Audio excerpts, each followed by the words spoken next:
Let's talk about your messy room today and all of the ways that your messy, disorganized environment is actually holding you back. When you live in a messy environment, you're attracting chaos in your life. Chaos brings about more chaos, anxiety, scattered thinking, and in the same way, a clean environment brings about clear thinking, organized thinking, a certain level of peace in your life. Now, there's so much in this video that I want to dive into, but there's one thing really important that I'd like to talk about, and that is you may have a messy environment, or you may be used to a messy environment because you may have never seen a clean, organized, put together environment growing up. Your parents may have lived in chaos, you may have lived in chaos, and if this is the case for you, have a lot of compassion for yourself here. If chaos is something you're used to, then the process of cleaning and organizing, it can feel foreign to you. It can feel like it's something that's just not you. It was never you. Maybe it was never your parents. Maybe it was never your grandparents. And I just want to say that this is for you. There's an organization and a pattern and a structure in nature. And what's true in nature is so often true for us as well. So if there's organization and systems in nature, then it's something that we also not only deserve to have, but it is something that is a natural part of us as well. You get to have a clean environment because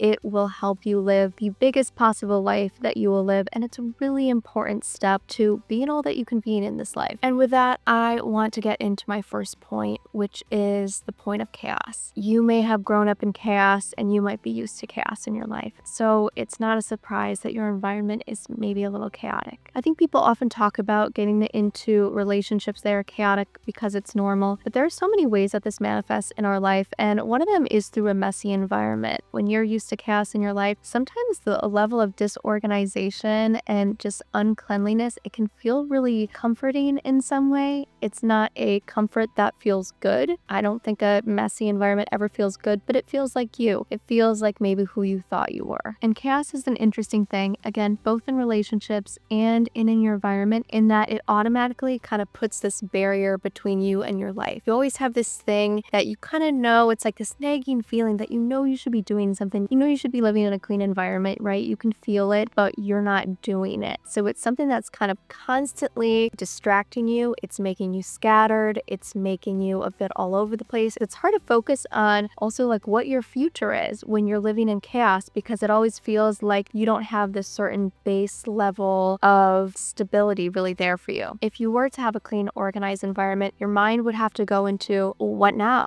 What's next? Because once you get these very basic level things, a clean, organized environment being one of them, you do jump into more so a creating mode as opposed to a survival mode. Because when you're living in chaos and when things are a mess, you are in survival mode. You're kind of in this fight or flight because you know at a certain level you don't have it together. Living in a clean environment forces you to confront other parts of you. Once you address the chaos outside of you, you have to address what's inside of you. So like, what do you want? What are you going for? It sort of checks this big box and puts you in the driver's seat, and you might not want to be in the driver's seat. You might not be used to this. This might not be normal for you. And that's why you like to live in chaos, because you like to hold yourself back. One other really big reason that you might be holding yourself back with a messy room is because you don't really know why it's so important. It's a detail in your life. It's not that big of a deal to you. You don't really consider it to be a key part of your life. And to that I say, your room is an extension of you. What you see, you become. So it is one of the most important things you could possibly do is to keep your room tidy and in check. You are kidding yourself if you don't think that a chaotic, distracting environment isn't distracting you from your life. It might be one of your biggest distractions. You might say, oh no, I'm actually doing pretty well in life. You know, I've got certain things figured out, this or that. Can you just imagine where your life might be at if every morning and every night you woke up and went to bed and your place is perfect, it's clean, it's organized, things have a spot, things know where to go? That completely changes things, because you know that you're not spending your time fumbling around trying to find things, digging through piles of laundry, and just all these random things we do when our environment is just a disaster. Another huge reason your messy room is holding you back is because it leaves things in this undone and unfinished state. If you have things out and about and they don't have a place and they don't know where to go, and things are never really getting put away, and you have a pile of laundry that is sitting on a chair that you have yet to put away. All of these things add up, and what you're telling yourself is that you are okay with leaving things open-ended. I can almost guarantee that there are projects in your life that you're not finishing, that are things in your life that you've started and stopped, and you're building this habit with your messy room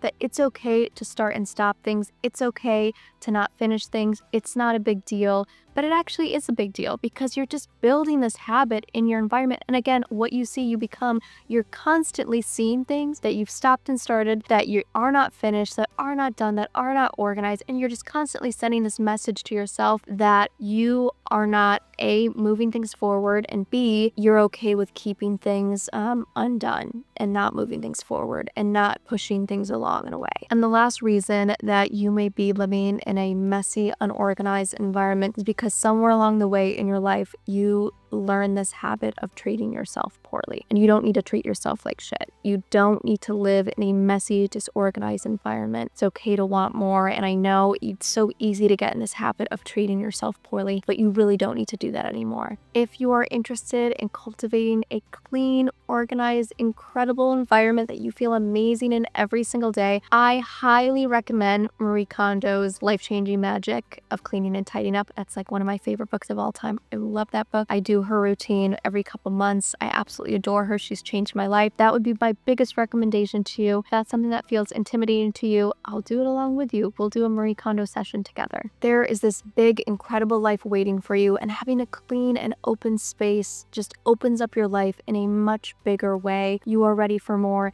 and cleaning your environment and keeping it tidy is a way of really announcing that and making room for, what's new and what's amazing and what will come in. That is it for me today. I wish you all happy cleaning, and I will see you very, very soon.